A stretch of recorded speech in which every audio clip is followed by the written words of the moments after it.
Hi friends, இன்றைக்கி நம்ம சேனலில் பார்க்க போகிற வீடியோ என்னன்னா 2025 தமிழ் சினிமாவில் வெளிவந்த ஒரு ஹிட் கொடுத்த மூவியான ஃபயர் திரைப்படத்தை பற்றி பார்க்க போகிறோம். வாங்க வீடியோக்குள்ளே போகலாம். இந்த திரைப்படத்தில் யாரையும் நடிச்சிருக்காங்கன்னா பாலாஜி முருகதாஸ், ரக்ஷிதா, சாக்ஷி அகர்வால் மற்றும் சில பிரபலங்கள்லாம் இந்த படத்தை நடிச்சிருக்காங்க. இந்த திரைப்படம் பார்த்திங்கன்னா ஒரு க்ரைம் த்ரில்லர் ட்ராமா மூவி. படத்தோட டேரக்டர் யாருன்னா JSK அவர்கள் தான் இந்த படத்தை இயக்கியிருக்காரு. படத்துக்கான IMDb கொடுத்துருக்காங்கன்னா 10க்கு 9.1 ரேட்டிங் கொடுத்துருக்காங்க. அதுக்கப்புறம் வந்து இந்த திரைப்படத்தை போன மாதம் கிராண்டாக தமிழில் தேட்டருக்கு ரிலீஸ் பண்ணியிருந்தாங்க.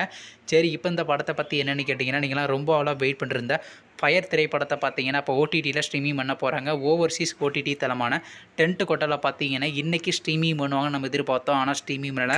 ஏன்னு கேட்டிங்கன்னா இந்த திரைப்படம் பார்த்தீங்கன்னா இன்னும் சக்ஸஸ்ஃபுல்லாக தேட்டர்ஸ் ரன் ஆகிட்டு இருக்க நிலையில் படத்துக்கான ரிலீஸ்ன்றது பார்த்தீங்கன்னா கொஞ்சம் தள்ளி வச்சுருக்காங்க. மேபி வர சண்டே அப்படி இல்லைனா நெக்ஸ்ட் வீக்கு ஃப்ரைடே நம்ம எதிர்பார்க்கலாங்க இந்த திரைப்படத்தை. வெயிட் பண்ணி வைப்போம். நீங்கள் இந்த ஃபயர் திரைப்படத்துக்கான OTT எவ்வளோ வெயிட் பண்ணுறீங்க நம்ம கமெண்ட் பாக்ஸில் கமெண்ட் பண்ணுங்கள். மேலும் இது போன்ற OTT சம்மந்தமான அப்டேட்னா மறக்காம நம்ம சேனலையும் சப்ஸ்கிரைப் பண்ணிட்டு மேலே உள்ள பெல் ஐக்கானை கிளிக் கொடுத்தால் கொடுங்க. பார்த்துங்க, நாங்கள் ஒரு வீடியோ உடனுக்குடன் நோட்டிஃபிகேஷன் வரும். தேங்க்ஸ் ஃபார் வாட்சிங். நெக்ஸ்ட்டில் சந்திப்போம். பை.